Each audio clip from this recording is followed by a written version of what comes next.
I've been reading your book that you wrote with your mom. Yes, yeah. My mom and I wrote a book called The Rainbow Comes and Goes, and it comes out actually tomorrow. So I'm very excited. I'm very happy to get an advance copy. It's funny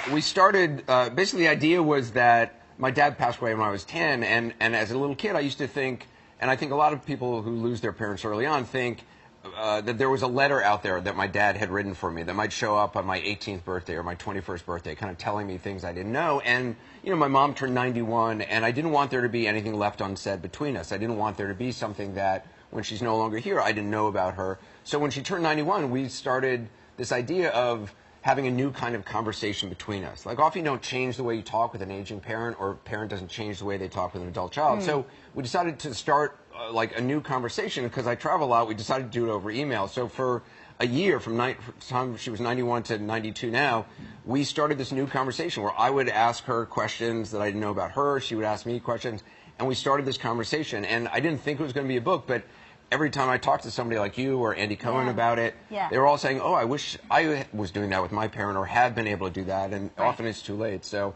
that's what the book is about. It's just about changing the conversation with your parent. It really is. It's so well done.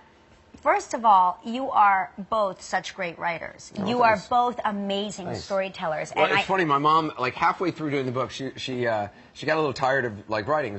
We were doing it through email, and she said, maybe we'll just talk it. Like, I'll just call you and I'll talk, and you'll do all the typing. I was like, huh. So we tried that for like 2 days, and on the second day she was like, I love talking to you, especially when it's about me. And I was like, Mom, that is the truest thing you've ever said to me, actually. Amazing. Yeah. She's going to be here tomorrow, right? She is. My mom's going to be on the show tomorrow. Yeah, she's coming on the show. Very excited. Yeah. She's been in the audience here. She's been in the audience. And the thing is, I never know what my mom is going to say. I didn't even see this. Gelman showed me this over the weekend. Oh, you didn't see this? No, this was, I guess, People Magazine did an interview with my mom and me. And the New York Post, this is a photo of my mom and me in my apartment with a giant bear. I almost sent that to you. Yeah, which is also very strange because for some reason this is a very old bear, and you can actually see the bear's penis somewhere around there. I'm like, why did they keep that in? No, listen, I was standing there analyzing the photo for about 17 hours. And I was on vacation, so I had nothing better to do than to look at this photo. And I was like, his head is at the bear's crotch. He's holding a teacup. None of this is right. I needed to be there restyling this shoot. Yes. But my mom is funny because, like, even now at 92, she totally surprises me. Even after we've written this book, we did this interview with People Magazine, and in the middle of the interview, she was like, well, of course, I once dated a girl. I was like, what? I was like, who are you? What are you possibly talking about? And she said she had some, like, in high school, little something with some girl. The whole thing, I was like, ew, what? It was my mom talking, for goodness sake. I love that about your mom, though, because she's constantly surprising you. She's constantly surprising. Well, when I was a kid, we'd watch my mom, moved to Hollywood when she was 17 because she didn't want to finish high school, and started dating movie stars. And so I never really knew any of the details about this until we started this conversation. My mom started revealing this stuff to me. I love that was an option for her, by the way. I know, yeah, right. I didn't want to finish high school either, but my parents were like, go finish high school. Yeah, my mom didn't really have parents. So she started dating, like, Errol Flynn and all that stuff. But I remember when I was a kid, we'd be watching old movies together and, like, watching Robin Hood. And I'd turn to her and be like, wow, did you ever know Errol Flynn? And she'd be like, oh, yes.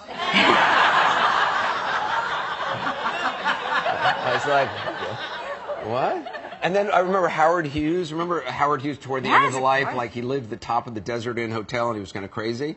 I remember when he died, I was like, Mom, did you ever know Howard Hughes? And she was like, oh, Howard.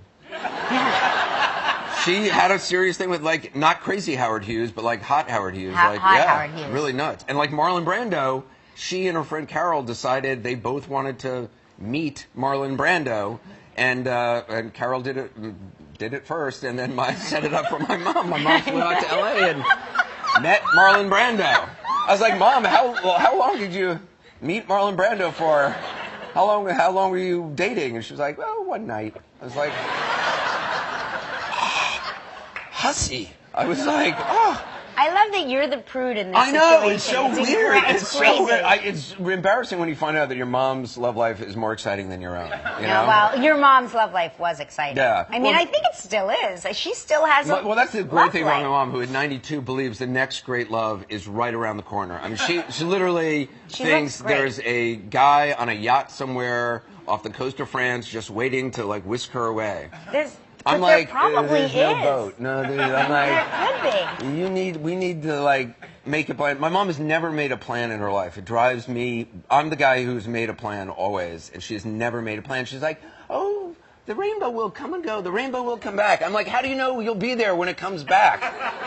How do you know you'll be on the right place at the right time? You got to prepare for the darkness and, like, I'm a catastrophist. God, I love you too. I swear, you give me so much joy, both of you, and you're a catastrophist. I'm a catastrophist. I love that. She's an optimist. I'm a catastrophist. I believe terrible things are going to happen, and you got to prepare for them.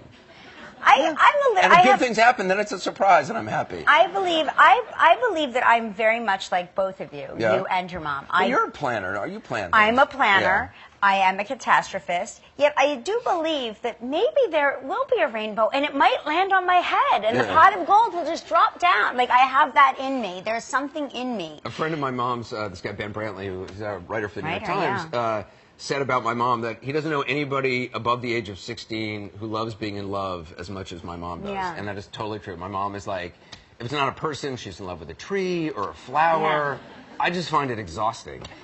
I just love her. I find her not exhausting. But your mom sent me, we exchange, once in a while we'll exchange like books or gifts or notes and things.